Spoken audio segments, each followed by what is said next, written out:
नमस्कार दोस्तों, एवरीथिंग अभिषेक YouTube channel पे मैं अभिषेक आप सभी का स्वागत करता हूं। ये वीडियो निश्चित तौर पे बीएड के स्टूडेंट के लिए है। इस वीडियो में भी हम बात करेंगे राष्ट्रीय शिक्षा नीति 1986 के बारे में। इसमें हम बात करेंगे विभिन्न अवस्थाओं में शिक्षा की पहचान कैसे की जाए। ये जो निकल के आया राष्ट्रीय शिक्षा नीति के अंतर्गत से ही निकल के आया कि किस तरीके से हम बच्चों में या विभिन्न अवस्थाओं में किस तरीके से शिक्षा की पहचान किया जाएगा। अगर आप पहले वाला वीडियो नहीं देखे हैं तो आप इस वीडियो के डिस्क्रिप्शन में चेक कीजिए, वहाँ पर आपको बहुत सारे लिंक मिल जाएंगे और साथ ही साथ बेहद ही इम्पोर्टेंट जानकारी भी मिलेगी। और वहाँ से ज्वाइन करके सारे लिंक पर क्लिक करके ज्वाइन करके बहुत सारे इन्फॉर्मेशन हासिल कर सकते हैं। ज़्यादा जानकारी के लिए आप यहाँ मेरे ब्लॉग वेबसाइट पे आ सकते हैं और ब्लॉग वेबसाइट पे आपको बहुत सारे इन्फॉर्मेशन देखने को मिलेंगे बीएड से संबंधित। यहाँ शुरू करते हैं सबसे पहले वीडियो में। तो देखने को मिलेगा आपको यहाँ पर recognition of education at different stage. ये नेशनल एजुकेशन पॉलिसी 1986 के अंतर्गत निकल के आया कि विभिन्न अवस्थाओं में शिक्षा की पहचान क्या क्या होती है। तो आपको यहाँ पर पॉइंट वाइज मैं बताऊंगा, उसके बाद जो है कि इस क्वेश्चन का लास्ट करूंगा जो कि कंक्लूजन के तौर पे होगा। सबसे पहले देखें तो अर्ली चाइल्डहुड केयर एजुकेशन, यानी कि जो प्रारंभिक बाल्यावस्था है उसके दौरान किस तरीके से एजुकेशन के लिए उसे केयर किए जाने चाहिए। यानी कि कहा जा रहा है कि अर्ली चाइल्डहुड केयर एजुकेशन, पहला पॉइंट निकल के आया कि विभिन्न अवस्थाओं में यहाँ पर शिक्षा की पहचान के बारे में हम बात कर रहे हैं। वीडियो अच्छा लगे तो लाइक कर दीजिएगा, कुछ भी फायदा पहुंचे मेरे वीडियो से तो निश्चित तौर पे आप लाइक कर दीजिएगा वीडियो को। एक तरीके से मोटिवेट होता हूँ मैं लाइक से, और कुछ नहीं मिलता मुझे, ना ही पैसा मिलते हैं इससे लाइक से, ना ही कुछ मिलता है, सिर्फ मोटिवेशन मिलता है कि आपको अच्छा लगा, आपको मदद पहुंची इस वीडियो से। तो आप निश्चित तौर पे लाइक कर दीजिएगा, लाइक तो करते ही जाइएगा। अगर आपको और अच्छा लगे तो सब्सक्राइब कर लीजिएगा मेरे इस चैनल को, साथ ही साथ शेयर कर लीजिएगा दोस्तों के साथ ताकि आपके दोस्त को भी मदद पहुंचे। देख सकते हैं यहाँ पे जो अर्ली चाइल्डहुड केयर एजुकेशन में बात करा गया कि अर्ली चाइल्डहुड स्टेज, यह अवस्था काफी महत्वपूर्ण अवस्था होती है। निश्चित रूप से यह जो अर्ली चाइल्डहुड होते हैं बचपन काल के यानी बचपना अवस्था, इस बेहद ही संवेदनशील अवस्था होता है, बेहद ही महत्वपूर्ण अवस्था होती है। इसमें बात कहा गया कि इस अवस्था में बच्चे को उचित पोषण, हेल्थ एजुकेशन, जो है कि सोशल, मेंटल, फिजिकल, मोरल आदि की सारे डेवलपमेंट की आवश्यकता होती है इस अवस्था के दौरान, जो कि अर्ली चाइल्डहुड केयर एजुकेशन के अंतर्गत निकल के आता है। इसमें तो हेल्थ सबसे पहले, उसके बाद सोशल, सामाजिक तौर पे, मानसिक तौर पे और शारीरिक, उसके बाद नैतिक, इन सारी जानकारी को, इन सारे जो है कि डेवलपमेंट को, विकास को जब हम एक साथ रखते हैं तो ये निकल के आता है अर्ली चाइल्डहुड से। और इस सभी चीज़ों की जानकारी के बारे में हम बात करते हैं तो ये निकल के आता है अर्ली चाइल्डहुड केयर एजुकेशन से, जो कि निकल के आया नेशनल एजुकेशन पॉलिसी 1986 के द्वारा। अब इसी के अंतर्गत कहा गया कि इस अवस्था को IODS कार्यक्रम से जोड़ा गया। IODS का फुल फॉर्म आप गूगल में भी ट्रैक कर सकते हैं। निश्चित तौर से आप IODS का फुल फॉर्म मेरे कमेंट में बताइए।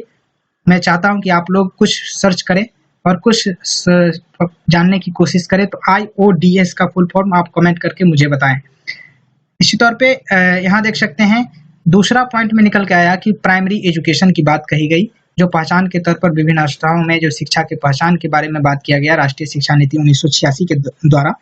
तो इन्होंने कहा कि प्राइमरी एजुकेशन की जो दिशा में दो बातों निकल के आए, दो बातों को अधिक ध्यान रूप से देखा गया। दो जो बात है उसको मेन पॉइंट के रूप में देखा गया। पहला पॉइंट आपके स्क्रीन पे शो हो रहेंगे, 14 वर्ष की अवस्था तक के सभी बच्चों को स्कूल में भर्ती किए जाने की बात कही गई। प्राइमरी एजुकेशन जो कि विभिन्न अवस्थाओं में शिक्षा की पहचान के दौरान जो राष्ट्रीय शिक्षा नीति 1986 जो कहता है, वो कहता है कि 14 वर्ष की अवस्था तक के सभी बच्चों के स्कूलों में भर्ती किए जाने की बात कहता है। दूसरा पॉइंट जो मेन पॉइंट निकल गया प्राइमरी एजुकेशन पॉइंट के अंतर्गत कि शिक्षा की गुणवत्ता में काफी सुधार करने की बात कही गई। शिक्षा की जो गुणवत्ता है उसमें सुधार करने की बात कही गई। और पूरे शब्दों में कहा जाए तो प्राथमिक शिक्षा की समस्या को सुधारने के लिए अभियान शुरू किया जाएगा, जिसे कहा गया, जिस अभियान को शुरू किया जाएगा वो अभियान जो नाम से निकल के आया वो ऑपरेशन ब्लैक बोर्ड के नाम से निकल के आया। निश्चित रूप से ऑपरेशन ब्लैक बोर्ड के अंतर्गत ही ऐसे प्राथमिक शिक्षा है उसको गुणवत्तापूर्ण बनाने के लिए ये जो ऑपरेशन ब्लैक बोर्ड चलाया गया था 1986 जो शिक्षा नीति था उसके अंतर्गत ही इसी जो ऑपरेशन ब्लैक बोर्ड था उसको चलाया गया था। अब निकल के आता है तीसरा point, secondary education. Secondary education में हम समझेंगे कि एक आदर्श नागरिक के निर्माण के लिए सेकेंडरी एजुकेशन काफी जो महत्वपूर्ण पॉइंट निकल के आता है। इसके अंदर कहा गया कि इसीलिए माध्यमिक स्तर पर शिक्षा के विभिन्न पक्षों के आधार पर शिक्षा के व्यवसायीकरण करने पर बल दिया जाएगा। यहाँ पर कहा गया, जब हम बात करते हैं व्यावसायिक शिक्षा की, यानी कि जो हम प्रोफेशनल बनने की बात करते हैं, तो निश्चित रूप से सेकेंडरी एजुकेशन से ही शुरू हो जाता है प्रोफेशनल बनने या व्यवसायीकरण जो है एक शब्द है, इस तरीके से प्रोफेशनल बनने की जो सेकेंडरी एजुकेशन के तौर से ही निकल के आ जाता है। यहाँ पर कहा गया कि इसी में नवोदय विद्यालय की स्थापना की गई। यहाँ पर सेकेंडरी एजुकेशन का जो बात निकल के आया, जो कि विभिन्न अवस्थाओं में शिक्षा की पहचान करने की बात निकल के आया, तो यहीं से जो सेकेंडरी एजुकेशन के दौरान ही नवोदय शिक्षा की बात जो है, नवोदय विद्यालय की बात निकल के आया। और इसी पॉइंट के अंतर्गत हम बात करते रहते हैं कि नवोदय विद्यालय की स्थापना, नवोदय विद्यालय में पढ़ने जाने, नवोदय विद्यालय का जो एजुकेशन सिस्टम है उसको जानने पहचानने, इस तरीके की बात को। अब निकल के आता है सेकंड पॉइंट, जो नेक्स्ट पॉइंट है वो हायर एजुकेशन के बारे में। हायर एजुकेशन के बारे में जो 1986 राष्ट्रीय शिक्षा नीति था, उन्होंने कहा कि हायर एजुकेशन में मेधावी इस छात्रों की ही जो बात की जाएगी, मेधावी जो छात्र है उसकी बात की जाएगी, जिसको यूनिवर्सिटी में शोध कार्यों पर बल दिया जाएगा, जो कि फेलोशिप के बारे में आप लोग सुने होंगे। तो इसी पॉइंट के अंतर्गत निकल के आता है कि यूनिवर्सिटीज में शोध कार्यों पर बल दिया जाएगा। इसके अंतर्गत जो छात्र है, छात्रों को हायर एजुकेशन के अंतर्गत भेजा जाएगा। इसके अतिरिक्त कृषि, चिकित्सा, तकनीक, विधि यानी लॉ तथा व्यावसायिक क्षेत्रों में विभिन्न पाठ्यक्रम लागू किए जाएंगे। इस बात को डिनोट करवाया गया हायर एजुकेशन के दौरान, जो राष्ट्रीय शिक्षा नीति 1986 था। आगे का पॉइंट निकल के आता है रूरल यूनिवर्सिटी। अब जो क्षेत्रीय है, ग्रामीण विश्वविद्यालय है, इसके बारे में भी यहाँ पर बात की गई। यहाँ पर कहा गया, जब राष्ट्रीय शिक्षा नीति के अंतर्गत बहुत सारे जो विश्वविद्यालय थे, उसमें जो विश्वविद्यालय थे जो कि ग्रामीण क्षेत्र से निकल के आ रहे थे, उसमें किस तरीके की शिक्षा दिए जाएं और शिक्षा किस तरीके की होनी चाहिए, किस आधार पर होनी चाहिए। तो ये बात इसी पॉइंट के अंतर्गत निकल के आई कि यहाँ की जो शिक्षा नीति होनी चाहिए, जो शैक्षिक दर्शन के आधार पर होनी चाहिए, वहाँ की जो कल्चर है, सांस्कृतिक है, उसके आधार पर यहाँ पर शिक्षा देनी चाहिए। जो कहा गया, यूनिवर्सिटी जो रूरल यूनिवर्सिटीज है, वहाँ पर जो खोलने का यूनिवर्सिटी, रूरल यूनिवर्सिटी और जगह जहाँ पर नहीं थे वहाँ पर खोलने की बात की गई, और जिसमें रूरल यूनिवर्सिटी खोलने की भी बात की गई, जिसमें कि महात्मा गांधी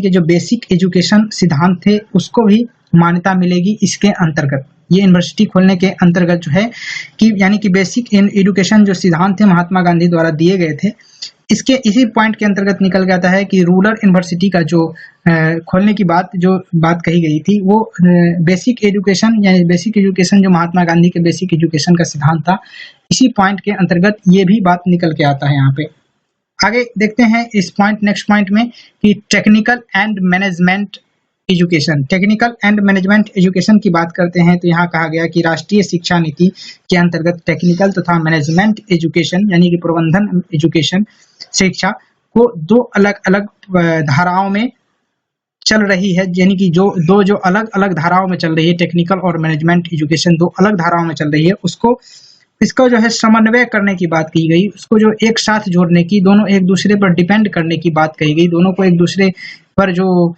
निर्भरता लागू करने, निर्भरता रहने की बात कही गई, दोनों को एक साथ समन्वय स्थापित करने की बात की गई, टेक्निकल एजुकेशन और मैनेजमेंट एजुकेशन को।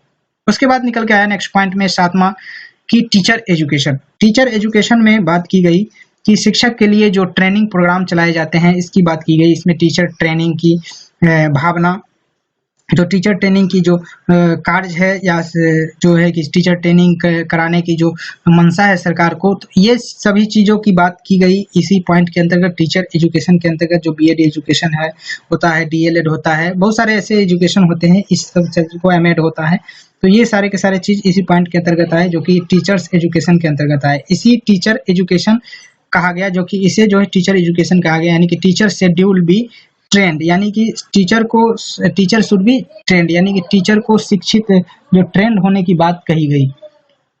यहाँ से। उसके बाद देखते हैं यहाँ पे कंक्लूजन के बारे में यहाँ पर देखते हैं, जो कि ये क्वेश्चन लास्ट होगा, जिसके अंतर्गत हम समझ रहे थे कि राष्ट्रीय शिक्षा नीति क्या है, इसकी पूर्णतः व्याख्या करें। तो इसी पॉइंट के अंतर्गत ये कंक्लूजन के साथ ही समाप्त होगा सारा का सारा ये क्वेश्चन। तो इसके अंतर्गत समझेंगे कि कंक्लूजन में आपको किस तरीके से लिखने होते हैं, तो ये आप बात भी समझ पाएंगे इसी वीडियो के अंतर्गत। यहाँ देख सकते हैं, इस प्रकार राष्ट्रीय शिक्षा नीति जो है कि 1986 अंधेरे में उजाला की किरण है।